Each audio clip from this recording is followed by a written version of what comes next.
Salut chers amis, salut chers fans. Aujourd'hui est un autre jour.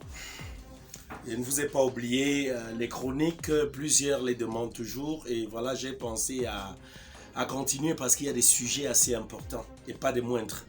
Et aujourd'hui, je vais traiter un sujet d'une extrême sensibilité. Un sujet qui fait la une des journaux actuellement dans ce pays et même dans d'autres pays. Un sujet, n'est-ce pas, qui fâche plusieurs. Moi, j'ai grandi, je suis né, j'ai grandi, j'ai été à l'école et tout. Et puis, à mon époque, je ne pouvais pas regarder un enseignant dans les yeux. Je ne pouvais pas regarder un enseignant dans les yeux, pourquoi? Parce que c'était en fait un deuxième parent pour moi. Il y avait même la crainte de pouvoir s'adresser soit à son maître, soit à son professeur.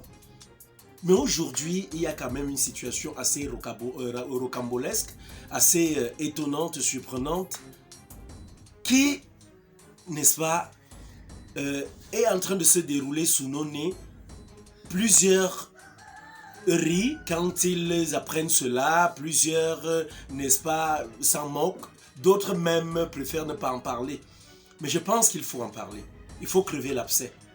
Qu'est-ce qui ne va pas entre les élèves et les enseignants aujourd'hui? D'où vient-il aujourd'hui que les enseignants se fassent tabasser par les élèves, se fassent poignarder, se fassent tuer, alors qu'ils sont des éducateurs tout simplement pour ceci?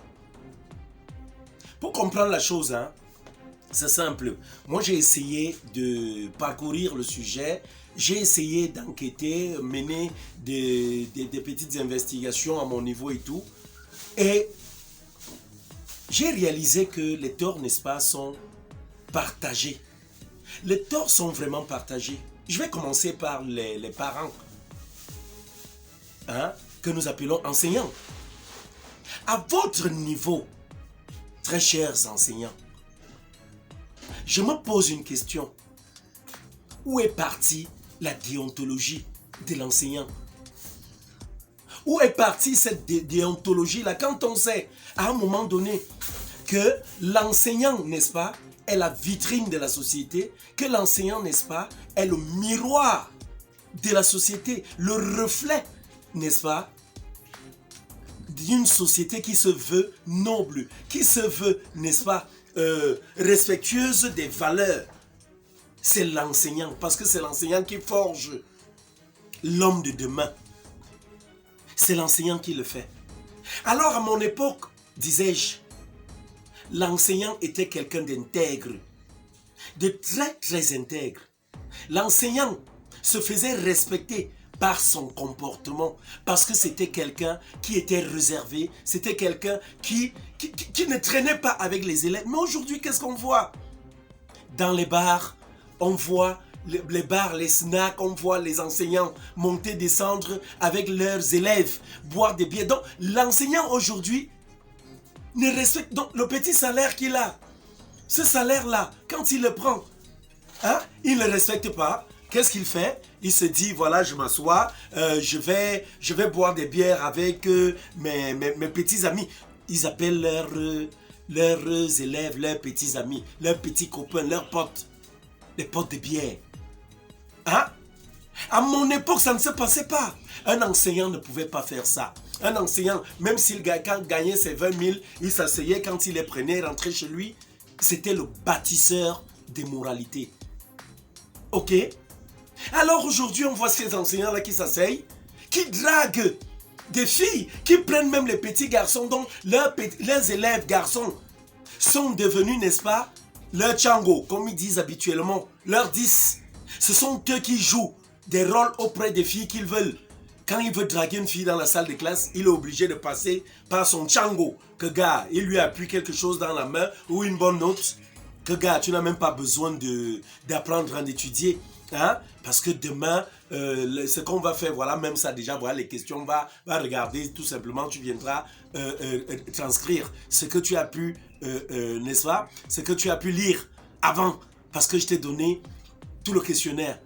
Alors, ils font comme ça, les petits copinages. avec leurs élèves. Hein? Ton élève, quand tu vas lui dire aujourd'hui, tiens voilà, vous parlez des bières, vous parlez des femmes, comment est-ce qu'il va encore te respecter? Il ne pourra pas te respecter. Les mêmes enseignants, les mêmes enseignantes aujourd'hui font quoi? Se retrouvent en train de sortir avec leurs élèves. Oui, les femmes, une femme qui se doit de se respecter, elle est enseignante. Elle s'en va porter la grossesse de qui? La grossesse d'un élève. Et vous pensez que cet élève-là va respecter cette enseignante? Oh que non. Que nenni. L'élève là ne pourra jamais respecter cette enseignante. Parce qu'il sait quoi? Lui sait que je suis son mari. Je suis son chaud. Je suis son gars. Je suis son amoureux. De l'autre côté, les enseignants, c'est la même chose. Hein? Ils passent le temps à draguer. Quand ceux-là même ne sortent pas avec les petites filles, dont leurs supposés élèves, ils vont se mettre à harceler les petites filles. La fille ne va pas passer le temps à l'école. Elle sera obligée de ne pas aller à l'école. Pourquoi? Parce qu'elle a peur de se retrouver face à cet enseignant véreux qui a pour seul comportement le harcèlement. Ok? Qui ne rêve que d'une chose. La balancer en l'air et puis commencer à avoir des parties de jambes en l'air avec elle. Ce n'est pas bon. Plus loin même encore. Ce qui crée des frustrations, ce qui crée des colères, ce qui crée des divisions, ce qui crée des bagarres, ce qui crée des meurtres. Aujourd'hui, la plus grosse raison, c'est laquelle? Ça, je vais vous le dire. C'est que les enseignants, surtout hommes, les enseignants, se permettent de discuter les femmes avec leurs élèves. Oui, parce que l'enseignant veut, donc il est dans une salle de classe. Parfois même le garçon ne sort pas avec la fille, c'est juste sa pote. Donc ils montent, ils descendent ensemble. Parce que le gars a déjà tout fait pour draguer cette fille, n'arrive pas. Il se dit, mon problème, l'épine qui dérange, c'est ce garçon. Et c'est comme ça que les problèmes naissent. Hein? Les problèmes naissent ainsi. À mon époque, je ne sais pas. Aujourd'hui, oui, je comprends, l'école, ça va vite. Le système scolaire, voilà.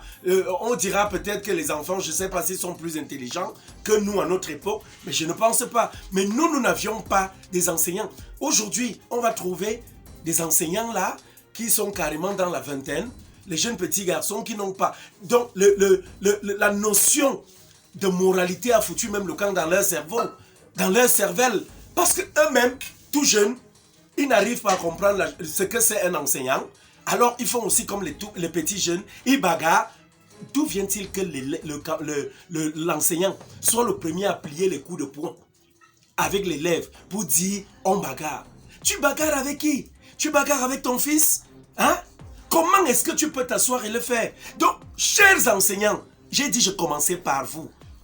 Vous êtes l'une des causes premières de tout ce qui se passe. Voyez-vous, hein? Quand l'enfant a cet âge, le voici, mon petit garçon, tout beau, tout mignon.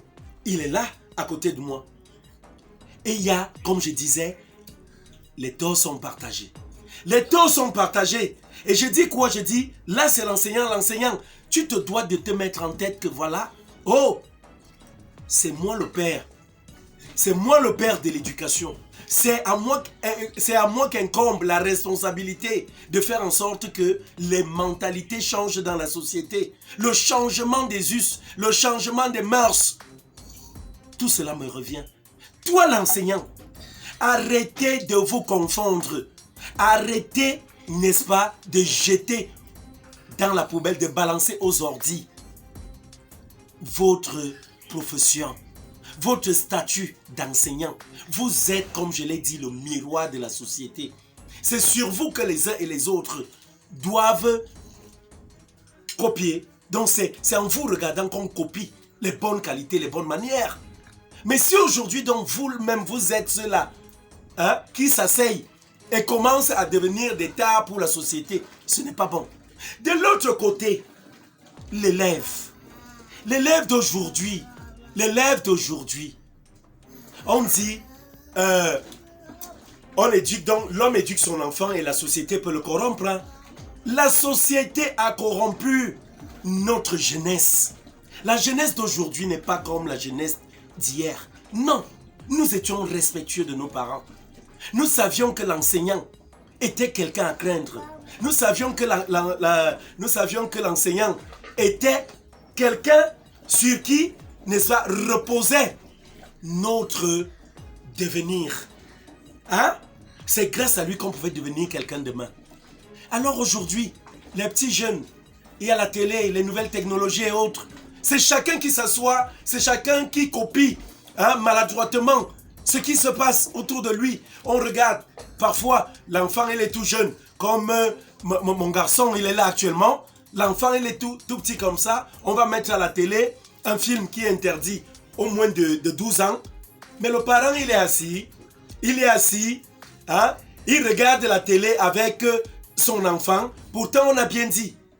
Donc, il faut respecter tout cela parce qu'on ne sait pas ce que ça peut développer dans la mentalité de l'enfant. Mais non, on laisse toutes ces choses-là. Les télévisions sont à la maison sans code parental, sans rien. Non, on s'en fout. L'éducation a foutu le camp. Et il y a donc, les enfants sont abandonnés à eux-mêmes parce que les parents aussi ont leur tort. L'abandon des responsabilités. On abandonne tout entre les mains du professeur. Non, l'élève rentre. Est-ce qu'on ne se soucie même pas de regarder son cahier, son cartable? Est-ce qu'il a été à l'école? Est-ce qu'il a été à l'école? Est-ce que voilà, tout s'est bien passé et tout? Est-ce que vraiment l'enfant continue de suivre ses cours et tout? Non! On s'en fout. On se dit tout simplement, on a payé les frais de scolarité, c'était bon, on attend que les grandes vacances arrivent, l'enfant a réussi, il continue et tout. On ne se soucie pas. Est-ce qu'on se rend à l'école pour savoir si l'enfant arrive même à l'école, surtout ces petits adolescents? Est-ce qu'on fouille leur sac? Non. Comment l'enfant peut faire partir de la maison avec un couteau pour l'école? Ça veut dire quoi? Ça veut dire les jeunes sont abandonnés à eux-mêmes. Les parents, il y a eu ici un abandon de responsabilité. L'abandon total. On n'arrive plus à éduquer nos enfants. Parce qu'on se dit, tiens, voilà la société. Les enfants sont comme ça abandonnés à eux-mêmes. Un enfant de cet âge-ci, moi j'en ai sur ma cour ici, hein. J'en ai sur ma cour tous les jours. Comment un parent, qui se dit parent, qui se dit, n'est-ce pas, avoir un enfant, peut se permettre de rester tranquille chez lui? Tu as un enfant de cet âge, hein? L'enfant a 5 ans. Tu t'assois, l'enfant a 4 ans, l'enfant a 6 ans, l'enfant a 7 ans. Donc l'enfant part de la maison. Il se pavane au quartier, il vadrouille, n'est-ce pas? Il vagabonde. Toi de ton côté, tu es carrément assis chez toi, papier où, il joue, quand on va demander papier où, n'est-ce pas, il est déjà avec ses amis, il joue au quartier. Donc l'éducation de l'enfant maintenant se retrouve entre les mains du quartier. C'est ça, non? Et j'appelle ces enfants les enfants du désert. Pourquoi? Parce que le désert, vous voyez l'étendue d'un désert. Le désert est infini. Donc l'enfant commence comme ça. Et c'est comme ça que l'éducation aussi devient une éducation sans contour. Une éducation sans garde-fou. Parce que l'enfant a été abandonné à lui-même. Alors, je dis, chers enfants, chers élèves, prenez conscience. Vous partez à l'école pas pour les professeurs. Vous partez à l'école pour vos cahiers, pour vos études. C'est juste pour avoir, n'est-ce pas, à apprendre à étudier et à vous dire, demain, nous devons devenir des personnes meilleures. Nous devons devenir, n'est-ce pas, des professeurs, pourquoi pas aussi des enseignants. Ok? Copiez ce qui est bien. Maintenant, je vous comprends quelque part, tu es amoureux d'une fille. Mais maintenant même, tu es amoureux d'une fille à quel âge? C'est vrai que l'amour n'a pas d'âge. Mais maintenant, tu es parti à l'école. Le cœur s'intéresse à une fille. Si cette fille ne s'intéresse pas à toi, il s'intéresse plutôt au professeur, mais laisse-la. Laisse-la. Comprends tout simplement que non, elle n'est pas à toi. Ne fais pas un problème, ne crée pas de problèmes derrière tout cela. Et même vous, jeunes filles, d'où vient-il aujourd'hui? Nous, on connaissait à notre époque. Les filles, pour connaître les hommes, il fallait atteindre un certain âge. D'où vient-il aujourd'hui que les petites filles de 14 ans, 15 ans connaissent déjà des hommes, connaissent les hommes, font déjà l'amour, fassent déjà l'amour, je veux dire. D'où vient-il que ces filles fassent déjà l'amour? Hein? L'amour est sacré, le sexe est sacré. Vous courez vers quoi? Vers un chemin où vous irez même demain, où vous allez vous fatiguer. Demain, vous serez couché avec vos hommes à la maison. Faire même l'amour va vous dépasser. Pourquoi? Parce que tellement Donc la vie est comme ça, vous allez passer des semaines, mais vous êtes là, en train de vous précipiter dans quelque chose. Hein? Donc ou demain, vous ne pourrez même pas assurer ou assumer totalement ces responsabilités. Non, non, non. Je dis, mes chers enfants, je suis un parent moi aussi. Je dis, il est temps que cela cesse. Chers enseignants, chers frères, il est temps que cela cesse. Ces femmes-là qui pensent que c'est à l'école qu'elles vont tomber enceintes. Parce que, ah, tu vois, le gars qui vient souvent là, le fils de tel, c'est le fils de tel. Vraiment, il est beau, il est mignon. Hein. Ah, j'aime le voir. Hein. Aïe, il est. Tu aimes voir ton enfant? C'est bien, mais tu veux sortir.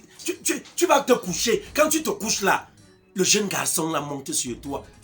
C'est quoi la finalité? C'est quoi? C'est quoi? Arrêtons ça! Arrêtons ça.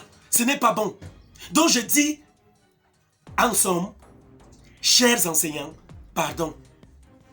Regardez, scrutez encore votre façon d'éduquer. Concentrez-vous sur les valeurs qui sont les vôtres, à savoir l'enseignant est le père. Donc, le père de la société, le miroir de la société. Toi, l'enfant qui va à l'école, respecte ton enseignant. Dis-toi, tiens, voilà, c'est mon parent. Il est là pour m'éduquer tout simplement. Hein? Ne va pas t'asseoir à l'école et te dire, voilà, je discute la femme avec lui. Hein? Les enseignants, évitez les petites histoires de bière dans les bars. Les petites sorties avec vos élèves. Évitez ça, ce n'est pas bon. Et à nous autres parents, à nous autres, n'abandonnons pas la responsabilité. Hein? N'abandonnons pas cette responsabilité aux enseignants. Non! L'éducation commence à la maison. Quand l'enfant rentre, prenons leur cahier, prenons leur cartable, essayons de regarder, est-ce que l'enfant va véritablement à l'école? Est-ce que l'enfant fait véritablement l'école? Ok? On dit que l'éducation a foutu le camp. Pourquoi? Parce que moi je dis, je suis de ceux-là qui prônent l'éducation à la gargantua. Ça voudrait dire quoi? La chicotte. Oui, il faut pouvoir continuer de chicoter. C'est parce que c'est comme on le dit, l'homme a les oreilles dans les fesses. Il faut chicoter. Ça a foutu le camp. Aujourd'hui, on dit non, il faut juste dialoguer avec les élèves et tout. Dès qu'un enseignant va prendre la chicotte pour fouetter, c'est le parent qui va se présenter. Non, ne frappe pas mon enfant. Il y a une manière de frapper. On ne tue pas l'enfant, mais on l'éduque.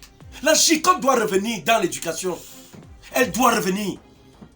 Parce que nous, pour aller à l'école, on savait que non, si tu as 1 minute de retard, tu auras droit à 5 coups de fouet. Et ça faisait en sorte que toi-même, quand tu tournes là à la maison, que tu te dises, hey, je me précipite. Il faut aller à l'école rapidement pour ne pas être victime de cela.